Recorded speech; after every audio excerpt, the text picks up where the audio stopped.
बे गामिनिनो जोंहा जयनिं जाहाथे लेंथुमना लाबोग्रा जोंहा बे बिथांखौसो जोंनो फोरमायगोन।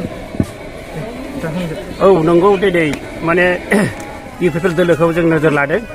गोबाव सम जोङो बिपिएफआव मावदोंमोन। दा बिपिएफआव जों गामिखौ जों फोसाबनो हायाखै। बहुद सेस्था खालामबाबो जों रायजो राजाखौ माने उन्नति खालामनो हायाखै। बेनि थाखाय दा जोंनो रायजो राजाजों रायज्लायनानै जों जयैनो जोङो मा लामाजों थांबा मोजां जागोन होननानै आरो जोङो गोख्रोङै जों नोजोर लादों। दिनै जोंनाव मोननो हादों सरकारि स्कुल ड्रेन मोननो हादों आरो बेनि दैनि फारसे रैखाथि जों मोननो हादों।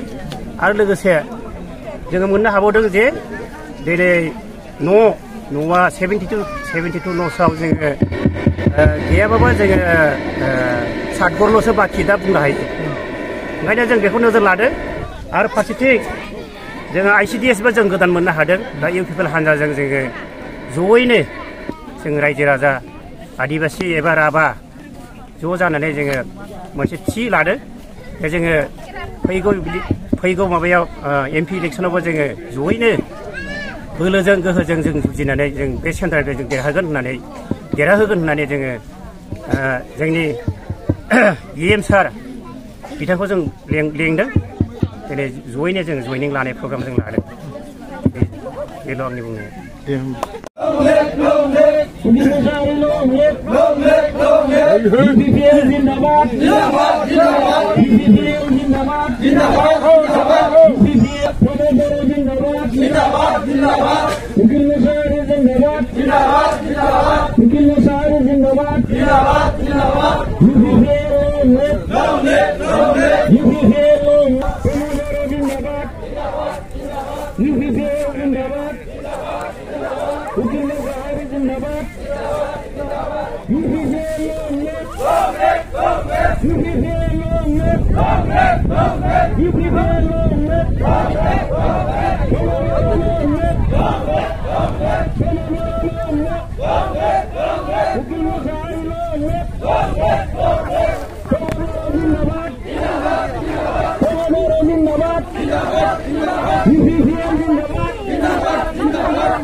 UPPL